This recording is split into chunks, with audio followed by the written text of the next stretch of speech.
জামাইয়ের সাথে ঝগড়া করে নিজের চুলগুলো অবশেষে কেটেই ফেললাম। আসসালামু আলাইকুম, আশা করছি সবাই ভালো আছেন। আসলে যে ঘটনাটা ঘটেছে সেটা হচ্ছে গতকাল রাত থেকে আপনাদের সাথে আসলে শেয়ার না করে থাকতেই পারলাম না। মনটা আসলে অনেকটাই খারাপ।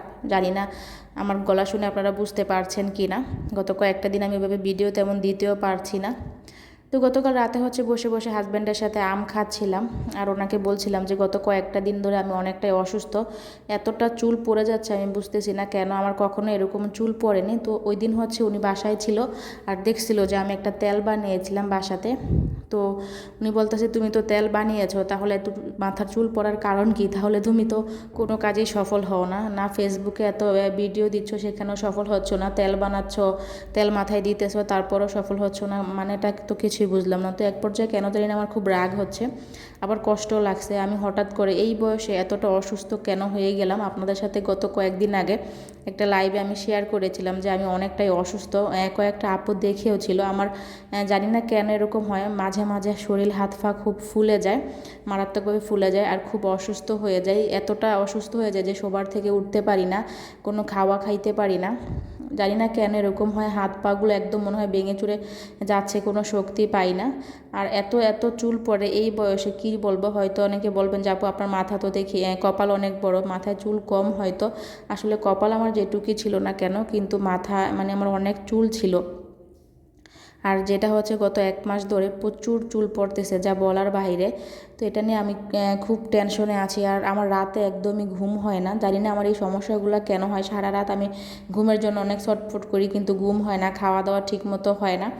সত্যি কথা বলতে আমি নিজে এতটা অসুস্থ হয়ে যাব সেটা কখনো আশাও করিনি। তো উনি ওই দিন দেখেছিল যে আমি তেল বানিয়েছিলাম, আর তেলটা অনেক উপকারী। মানে আগে যখন হচ্ছে আমি কখনোই বাইরের কোনো কিছু ইউজ করতাম না, এইভাবে তেল বানিয়ে মাথায় ইউজ করতাম বিয়ের আগে। সেটা তো বিয়ে হওয়ার পরে মানে তেমন আর ওই চুল পড়তো, কিন্তু মাথায় ওইভাবে বানিয়ে দেওয়ার মতো আমার সময় হইতো না বাবুকে নিয়ে।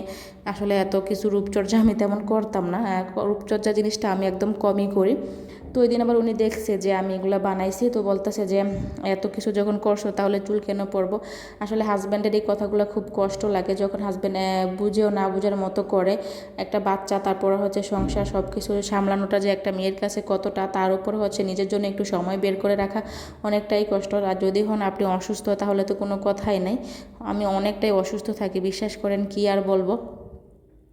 তো আমি হচ্ছে তেলটা কয়েকদিন যাবত ইউজ করতেছি, মোটামুটি একটু ফল পাচ্ছি। এটা আমি বাসায় প্রায় সময় আগে বানাতাম আর কি। তো এখন হচ্ছে অল্প খুব উপকরণ দিয়ে আর কি এই জিনিসটা আমি বানিয়ে তারপর হচ্ছে ওই দিন দিছিলাম। উনি বাসায় ছিল, আমাকে দেখছিল, এই তো দেখেন আমি তেল দিতেছি আর ওনার সাথে হচ্ছে ঝগড়া করতেছি যে তুমি আমাকে কেন এই কথাটা বলছো, আমি খুব কষ্ট পাইছি, আমি আজকে দেখো কি করে ফেলি।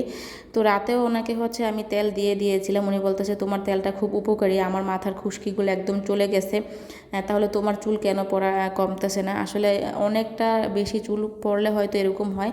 আর কোনো আপু বা ভাইয়ারা একটু আমাকে অবশ্যই কমেন্ট করে জানাবেন যে আমার এই সমস্যাটার কারণটা কি।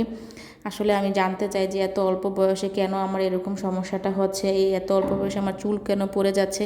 এটা নিয়ে আমি আসলে অনেকটাই টেনশনে আছি। সত্যি কথা বলে সংসার জীবনে যত যাই হোক না কেন, কিন্তু চুল পড়লে মেয়েদের কেমন লাগে সেটা বলুন। আমার একদম কেমন যে লাগছে আসলে বলে বোঝানোর মতো না। তো হঠাৎ করে এটা মনে পড়ে আর কি, হাজব্যান্ডের কথা মনে পড়ে, এতটা খারাপ লাগছিল, একদম ঘুমই আসছিল না আমার। তো বিকেলবেলা হচ্ছে আমি উঠে ওনার কাছ থেকে ঠাস করে উঠে গিয়ে আমি ভাবলাম যে আজকে আমি আমার চুলগুলো কেটেই ফেলবো, কেন এরকম একটা অবস্থা হয়ে যাচ্ছে।